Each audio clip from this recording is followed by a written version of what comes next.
Hi friends, welcome to ഷയാൻസ് pro. അപ്പോൾ ഇന്ന് ഞാൻ വന്നിട്ടുള്ളത് നല്ലൊരു തേങ്ങാച്ചോറും ബീഫിൻ്റെ റെസിപ്പി ആയിട്ടാണ്. അപ്പോൾ അത് ആദ്യം തന്നെ നമുക്ക് ബീഫൊക്കെ ഒന്ന് ഉണ്ടാക്കിയെടുക്കാം. അപ്പോൾ അത് ആദ്യം ബീഫൊക്കെ കഴുകി വൃത്തിയാക്കി വെച്ചിട്ടുണ്ട്. ഇതാ മൺചട്ടിയിലാണെങ്കിൽ ഒന്ന് ഉണ്ടാക്കുന്നത്. ഇതാ ഞാൻ വെളുത്തുള്ളിയും ഇഞ്ചിയും കുരുമുളകും കൂടി ചതച്ചെടുത്തതാണ്. ചതക്കല്ല, അത്യാവശ്യം ഒന്ന് അരച്ചെടുത്തിട്ടുണ്ട്. ഇതിലേക്ക് ചേർത്ത് കൊടുക്കില്ല. എൻ്റെ മുളക് പൊടി ഒന്നും ചേർത്ത് കൊടുക്കണില്ല. കുരുമുളക് ഇട്ടാണ് ബീഫ് ഉണ്ടാക്കുന്നത്. പിന്നെ ഇതിലേക്കുള്ള സവാള, തക്കാളി, പച്ചമുളകൊക്കെ ഒന്ന് കട്ട് ചെയ്തിട്ട് ഇട്ട് കൊടുക്കണം. പിന്നെ ഉലുവ ചേർത്ത് കൊടുക്കണം. അപ്പോൾ കുരുമുളക് ഇട്ട ബീഫ് പറഞ്ഞ് പ്രത്യേക ഒരു ടേസ്റ്റ് തന്നെയാണ്. അപ്പോൾ അത് ഉള്ളിയും തക്കാളിയും ആയിട്ടുള്ള സാധനങ്ങളൊക്കെ ഇതിലേക്ക് ചേർത്ത് കൊടുത്തിട്ടുണ്ട്. ഇതിലേക്കുള്ള പൊടികളൊക്കെ ഒന്ന് ചേർത്ത് കൊടുക്കുക. അപ്പോൾ അതാദ്യം തന്നെ മസാലപ്പൊടിയാണ് ചേർത്ത് കൊടുക്കുന്നത്. ഇതിലേക്ക് നമുക്ക് മല്ലിപ്പൊടി ചേർത്ത് കൊടുക്കാം. ആദ്യം ഉപ്പിട്ട് കൊടുക്കുന്നുണ്ട്.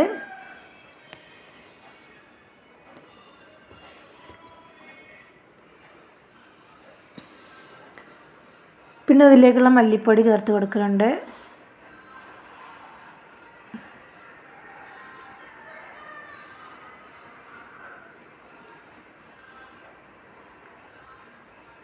ഇതിലേക്ക് കുറച്ച് മീറ്റ് മസാലയും കൂടി ചേർത്ത് കൊടുക്കുന്നുണ്ട്. നന്നായി ഒന്ന് കുഴച്ച് കൊടുക്കണം. കൈ വെച്ചിട്ട് നന്നായി കുഴച്ച് കൊടുക്കുക. ഉള്ളിയും തക്കാളിയും മസാലകളൊക്കെ നന്നായിട്ട് ഇതിൽ പിടിക്കുന്നത് വരെ നമുക്ക് കുഴച്ച് കൊടുക്കണം.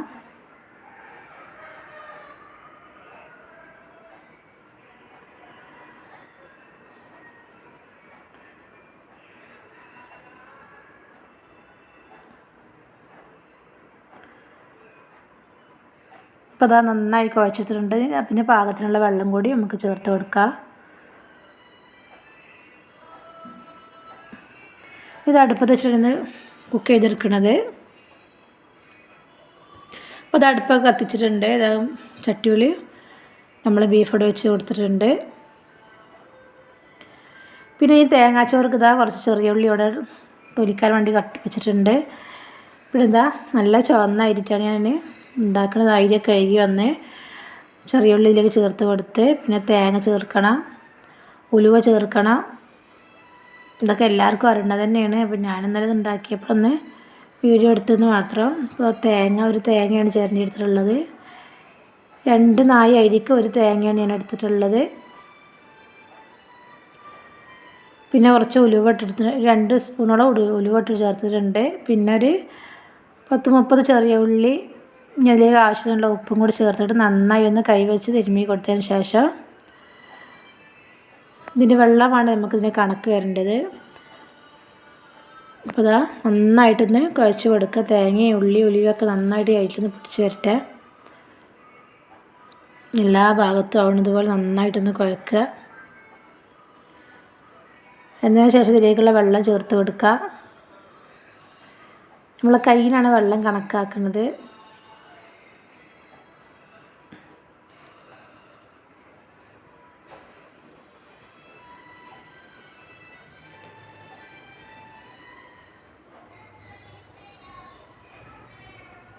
അപ്പോൾ അതാ വെള്ളം പാർന്ന് കൊടുക്കുന്നുണ്ട്.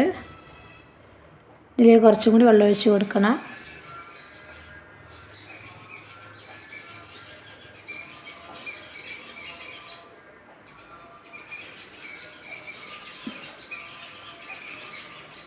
എന്താ കുറച്ചുകൂടി വെള്ളം ഒഴിച്ചിട്ട് ഞാൻ കാണിച്ചാൽ വെള്ളത്തിൻ്റെ കണക്ക് എങ്ങനെയാണെന്നുള്ളത്.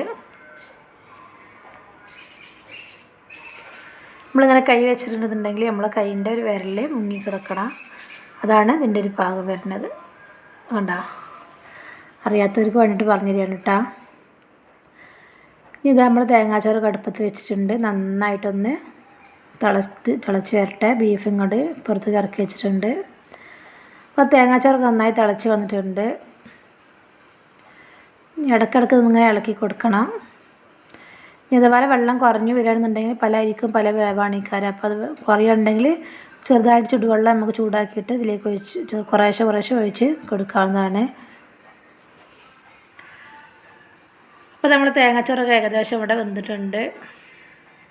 നല്ല തിള വന്നിട്ടുണ്ടെങ്കിൽ പിന്നെ ഓവർ കത്തിക്കരുത്. നമുക്ക് കുറഞ്ഞ തീയിട്ടാണ് അത് കുക്ക് ചെയ്തെടുക്കണമെന്നുണ്ടെങ്കിൽ. ഇപ്പോൾ നമ്മൾ തേങ്ങാച്ചോറൊക്കെ ഇവിടെ സെറ്റ് ആവുന്നുണ്ട്. അപ്പോൾ ആദ്യം എൻ്റെ ചാനൽ കാണുന്ന കൂട്ടുകാരുണ്ടെങ്കിൽ ഒന്ന് സബ്സ്ക്രൈബ് ചെയ്ത് സപ്പോർട്ട് ചെയ്യണേ. അപ്പോൾ ഈ വീഡിയോ കണ്ടിരിക്കുമ്പോൾ തന്നെ ആ ലൈക്ക് ബട്ടണും കൂടി ഒന്ന് അമർത്തി കൊടുക്കണേ.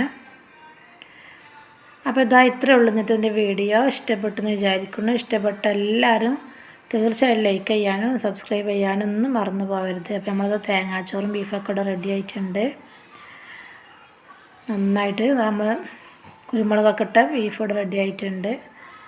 അപ്പോൾ ചോറൊക്കെ വിളമ്പി വയ്ക്കാൻ പോവുകയാണ്. അപ്പോൾ എല്ലാ കൂട്ടുകാർക്കും ഒരിക്കൽ കൂടി അസ്സലാമു അലൈക്കും.